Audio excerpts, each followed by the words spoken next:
India, the USA, Great Britain, the Netherlands, Venezuela. People from these and many other countries of the world live with us side by side. They are working, starting families, growing up children and simply enjoying life in Kazakhstan. In our program Connecting Cultures, we share their stories that had occurred before they came to Kazakhstan and after they arrived here. From them, we will learn how the experience of staying in our country has changed their destinies. Our program follows the life of foreigners in our country. This is true stories told by representatives of many nations living and developing in Kazakhstan, and for whom our country has become home.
Kazakhstan understands the value of education, and our students certainly understand that they have to work hard in order to fulfill their ambitions.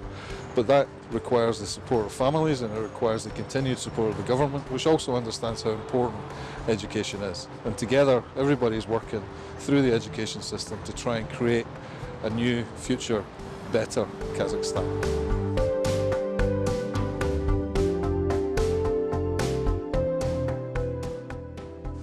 Ewan, thank you so much for being part of our program today. And the first question will be about your place where you were born and about your family. I was born in Scotland. I grew up on the west coast of Scotland, very close to the sea.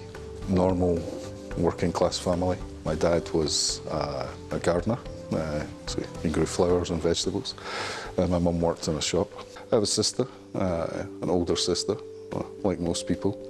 We had the younger brother, older sister relationship, but we're very close now, even though we live far apart. In terms of what I did as a child, it was growing up in the country. I lived next to the sea, a lot of walks on the beach. I used to go walking in the hills with my dad every weekend. He was very into nature and geology and all that kind of stuff. In terms of school, really sports. I played a lot of sports, every sport you can imagine. Football, rugby, cycling, athletics, pretty much everything.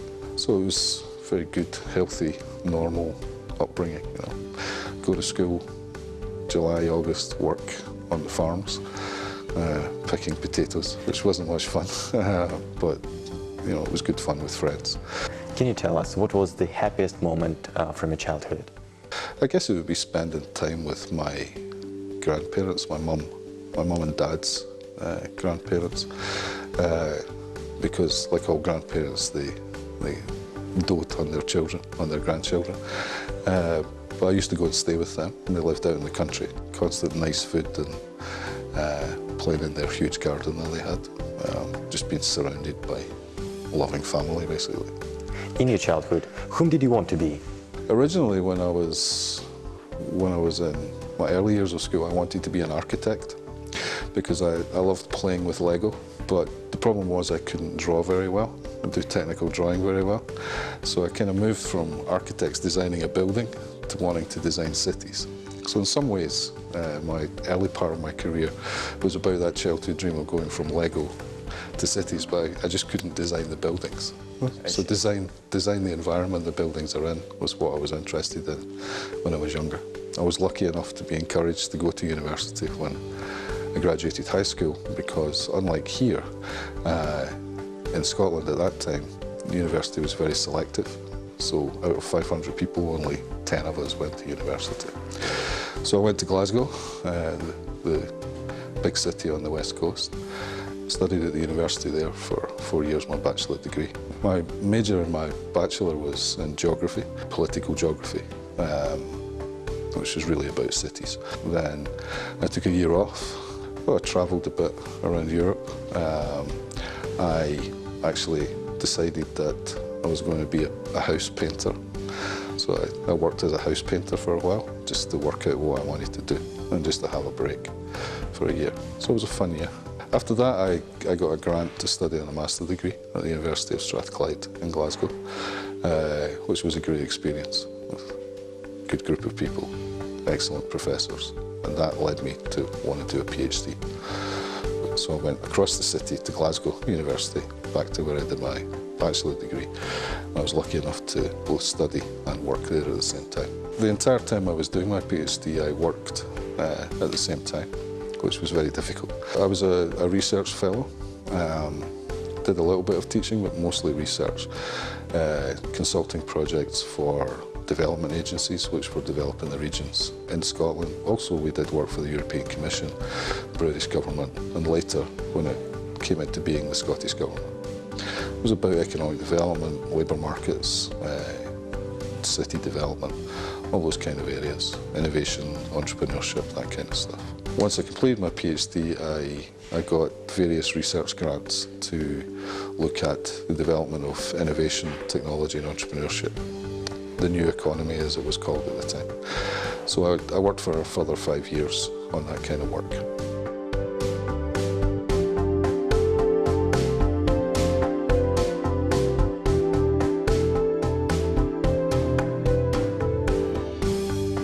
After completing a long-term project, Ewan decides to change his life entirely and moves to Kazakhstan.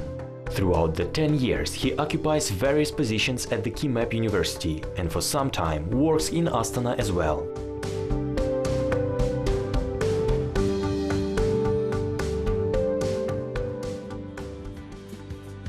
What were your first impressions when you first arrived here? My first impressions were really that it was a completely different place to what I had grown up in. Almaty was a completely different city. It was very quiet, there was hardly any traffic. You couldn't get a cup of coffee anywhere.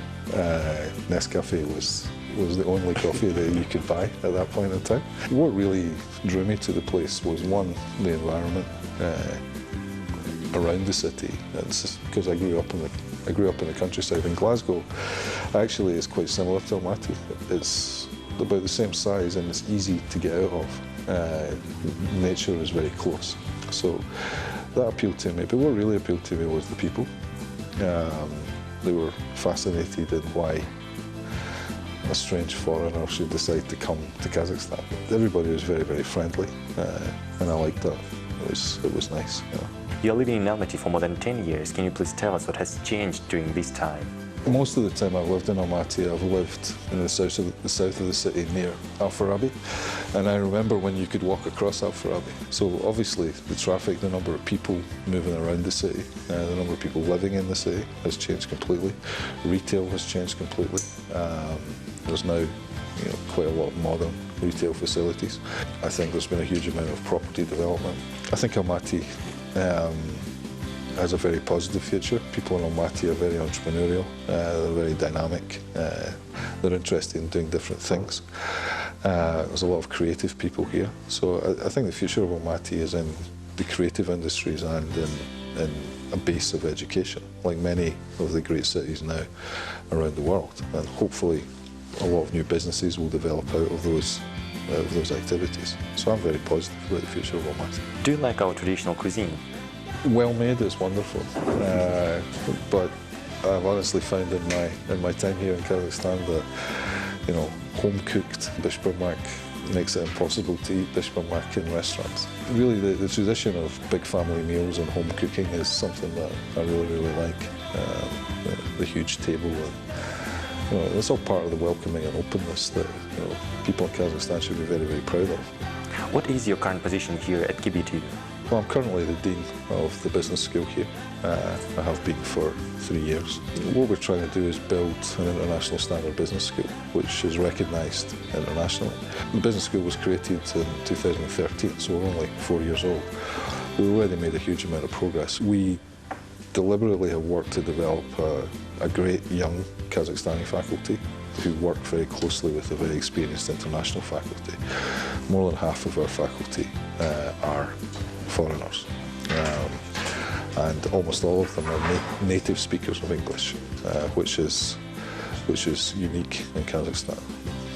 Because most people who teach in English, who come from outside Kazakhstan, who work in other universities, they speak English as their second language. We have a concentration of native speakers from the UK, United States, Canada, Australia. What are your future plans for your business school for next 5 years maybe? Okay, I think we want to continue what we're doing. We are very close to getting full international accreditation. Once we do that, that opens doors to a lot of partnerships. Hopefully, over the next 2 or 3 years, we'll develop some dual degree programs where people study at KBT, but also study at, really high quality universities, probably in Europe rather than the United States because of the expense. So that's really the plan. We've always worked to make the business school here a bridge between Kazakhstan and the outside world, both for people coming into Kazakhstan, but also for people going outside of Kazakhstan. And that's really the vision. So why do you think the education is so important right now? I can only talk from my own experience. As I said earlier, I grew up in a very working class family. I was encouraged to learn, but education changed my life completely. My sister and myself were the first in our family to go to university. Well, she's now a professor at Glasgow University and I'm here, worked in education all my life. So I see the value that education directly has on completely changing people's lives. And honestly, that's why I'm so committed to working here in Kazakhstan, because you give young people the opportunity to study at a much higher level than they would with learning a different way of thinking, because many families can't afford to send their children outside of Kazakhstan, especially when they're so young. So it's a great honour to be able to give young people the opportunity and work with them. It's a huge responsibility, and it's one that really fits with my experience of how education changes your life.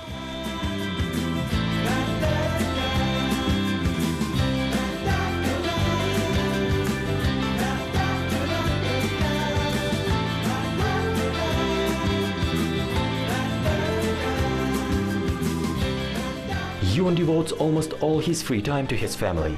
They often go to the mountains and spend a lot of time outdoors. In addition, our hero rides a bicycle, has a fancy for photography and also roots for his favorite football team. You've been here for 14 years, so what can you say about your life experience here in Kazakhstan? Well, Kazakhstan is now my home.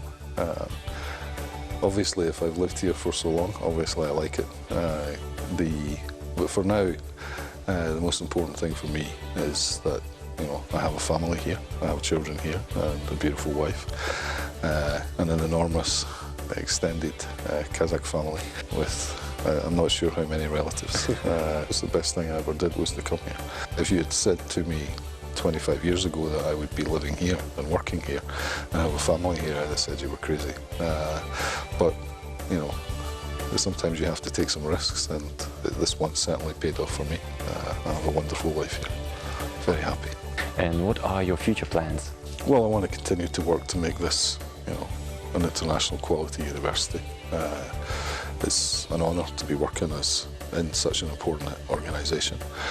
On a personal level, I want to watch my daughters grow up. I want to make sure they get the opportunity to get a great education, to come to somewhere like KBTU, or maybe to send them after they're a bit older to do a master's degree in the UK.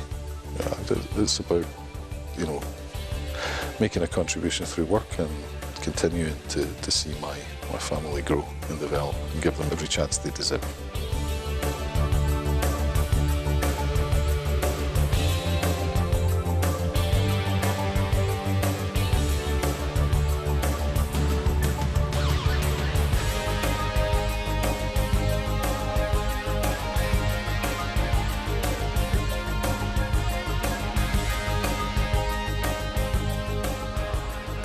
While developing business in Kazakhstan, Ewan Simpson has trained quite a few talented specialists who now work on our country's image all over the world. For the years of work in Kazakhstan, our hero has not just found himself, earned respect and ensured for himself a stable future, but also formed a family. Thus, this country has become his second home.